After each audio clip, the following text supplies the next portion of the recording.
The country which today claims the closest living link with the Queen of Sheba is Ethiopia. This is a legend of Menelik, the son of Solomon and Sheba. The last emperor, Haile Selassie, who was deposed in 1974 and died a year later, was said to be the direct descendant of a union between the Queen and King Solomon. For more than 1,000 years, this link with the legendary past played a central part in the crowning of the emperors of the din of clashing swords and banging drums, up to the gateway of the old capital, Aksum, the second Jerusalem. There, under the sign of the Coptic cross, the last emperor of Ethiopia cut a symbolic cord and declared, "I am the son of David and Solomon and Ibn Hakim." Ibn Hakim means the son of the wise. It's another name for Menelik, the legendary child of Solomon and the Queen of Sheba. This version of the emperor's ancestry is a holy tradition, reinforced as recently as 1931, when it was written into the national constitution. The story of Menelik is told in the legends known as Kibra Nagast, or Glory of the Kings, compiled by an Ethiopian monk, Yetzak, early in the 14th century. In Yetzak's account, the kingdom of Sheba extended across both banks of the Red Sea, and it was from the region now known as Ethiopia that Makeda, who was the Queen of Sheba, traveled to visit the great and wise King Solomon. She was so impressed with what she saw and heard that she accepted the faith of the Jews. Solomon was equally taken with her beauty and her intelligence, and he cunningly plotted her seduction. You see, he held a banquet where many spicy foods were served, and he told the queen that while she was welcome to his hospitality, she must take nothing without his permission. So during the night, made thirsty by the spicy meal, Makeda took a drink of water. Solomon accused her of violating his trust, and as payment, he demanded her favors.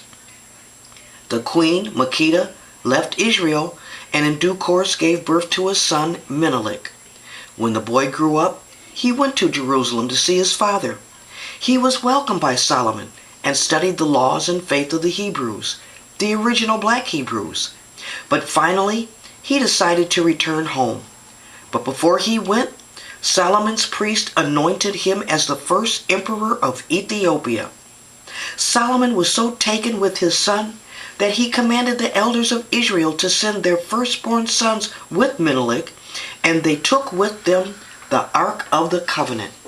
Thus, according to the legend, the divine presence moved from Zion to Aksum, and the royal lineage of the Ethiopian emperors was established. The city of Aksum still houses the tomb of Menelik, and hidden somewhere within the ancient church of St. Mary of Zion, the sacred Ark of the Covenant is said to lie to this day. The story of Menelik spread first by Ethiopian priests and later by the Crusaders, had by the 14th century become part of the popular traditions of the whole Christian world.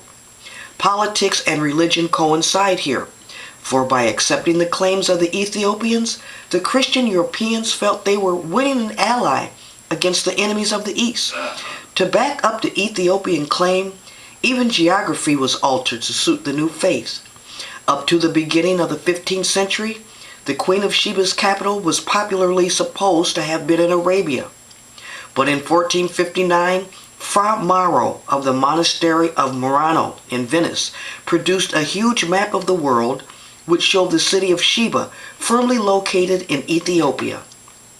In fact, there's strong evidence that at one time Sheba and Ethiopia were part of the same country. There are places where the Red Sea is only 50 miles wide, and for a long period there was constant traffic between the two shores.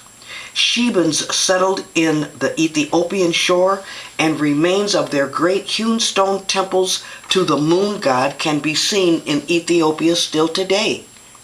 Ancient Ethiopian manuscripts are written in an alphabet similar to that of Sheba, and excavations of a wall at Abba Panteleon in Aksum have revealed inscriptions recording Sheban victories in Arabia.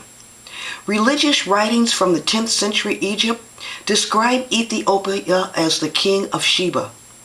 The kingdom of Sheba, the two shores of the Red Sea, retained their links until the 6th AD when the Persians invaded Arabia. With the triumph of Islam and Arabia a century later, however, the Christian Ethiopians became completely cut off from their eastern neighbors. Well, that's the story and the legend of Menelik, the son of Solomon and Sheba. What a rich history and beautiful legacy of the Ethiopian people.